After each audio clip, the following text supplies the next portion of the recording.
Lep pozdrav, gospod Horvat. Danes prihajam iz krajev, iz Ormoža točneje, kjer je v bistvu tudi vaš poslanski kolega Alojz Sok župan, se mi zdi. Tam je premier v bistvu rekel, da se Slovenija v tujini med temi volitvami kazala kot neka neverodostojna članica Evropske unije, maltene Belorusija, in da so zaradi teh v bistvu načinov in pritiskov se je vlada mora biti tudi že odločila ali pa se bo in pušča odprto možnost, da odstopi. Kako komentirate to? Na ene strani doživlja Slovenija same pohvale strani Evrope, iz Evropske unije. Nenazadnje smo gotovo najuspešnejša članica, ki je leta 2004 z deseterico vstopila v Evropsko unijo. Prevzeli smo evro. Če pogledamo naše javne finančne kazalce, če pogledamo gospodarsko rast, če pogledamo stopno brezposelnosti, so dejansko ti rezultati takšni, kot jih dejansko v zadnjem desetletju nismo imeli, torej tako dobri. Res pa je, da nasprotniki te vlade, opozicija in vsi njeni pristaši, pa Slovenijo prikazujejo v Evropi in po svetu v neki čisto črni luči, in potem je povsem normalno, da se najodgovornejši ljudje, ki vodijo to slovensko družbo, da so zaskrbljeni in da pride tudi tega, da ponudijo odstop. Čeprav jaz mislim, da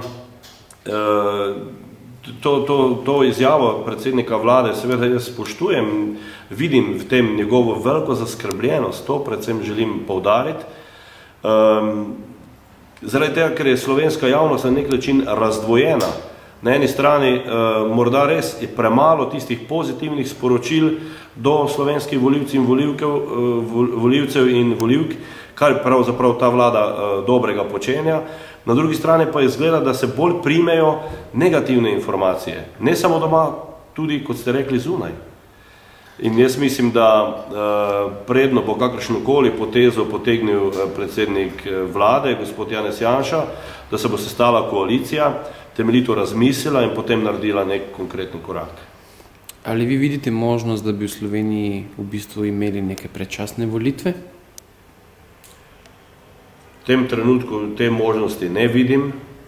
Slovenija bo čez nekaj časa začela predsedovati Evropski uniji, to je izjemna odgovornost in tudi priložnost za Slovenijo. Tako da mislim, da ni v tem trenutku časa za nove državnozborske volitve. Ali potem mislite, da je premier le zelo slabe volje, da v bistvu daje oziroma pušča odprte možnosti, tudi takšne, da vlada odstopi, je resno pod nekim takim pritiskom? Gotovo je, da je premier zaskrbljen, tudi sam sem zaskrbljen na tem, kaj se pravzaprav v Sloveniji dogaja. Izgleda, da se res dezinformacije, zavajanje in laž, da se bolje primejo kot resnica. Kaj pa visoka inflacija? Tukaj pa ne vem, če lahko kaj lažemo. Kako pa tukaj to komentirate? Je prisotna tudi v celotni Evropski uniji pravzaprav. Mi vemo, na katere cene, na katere artikle lahko vpliva vlada z svojim odločanjem. Teh je izjemno malo. Če govorimo o energentih, tu je treba povedati, da je vlada pravzaprav vse naredila in sproti dela vse, da bi na nek način dvig cene surove nafte na svetovnem trgu zamortizirala z trošarinskimi dajatvami. Na drugi strani pa ne izključujem kartelnih dogovorov med trgovci, ki se dogovorijo za cene, ki so resnično za iste artikle danes v Sloveniji 20 do 40% višji kot recimo v sosednji Avstriji, pa še pri istem trgovcu.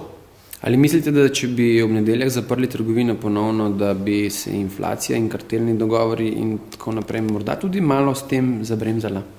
Vi veste, da je Nova Slovenija zdaj, ko imamo v državnem zboru v razpravi zakon o trgovini, da je poslanska skupina Nove Slovenije vložila amandma, da se trgovine v nedeljo zaprejo. To je v skladu z voljo volivk in volivcev Republike Slovenije, izraženo na referendumu, in po mojem trdnem prepričanju bi tako moralo biti. In nenazadnje smo imeli zdaj tudi priložnost, če bi ta amandma sprejeli, da bi dejansko tudi trgovcem na nek način pokazali, da nam ni vseeno do njihovih zaposlenih, ki morda v nedeljo ali pa celo nedeljo morajo delati za dodatek nekaj evrov. Za konec me pa sam še to zanima, gospod Horvat. Jaz vem, da ste vi zelo zaposlen kot poslanec, tudi še posebej, ker ste pač vodja poslanske skupine Nove Slovenije. Ampak kolikokrat na leto pa vi vseeno greste v nedeljo v trgovino, ker drugače nimate časa? Kar se tiče nabave izdelkov za življenje, torej živil, lahko rečem, da to opravi moja žena, ker samo čez vikend, žal, je družina skupaj. Ženske že itak po naravi to znajo boljše narediti in praktično nikoli v nedeljo. In jaz obžalujem, da nekateri nedeljski obisk trgovine izrabijo kot nekakšno kvalitetno, v navednicah, preživljanje nedeljskega prostega časa. Obžalujem. Rajše bi bil, da bi šli več v naravo, morda v kino, v gledališče, pa še veliko drugih boljših, lepših destinacij imamo, pa še cenejše so.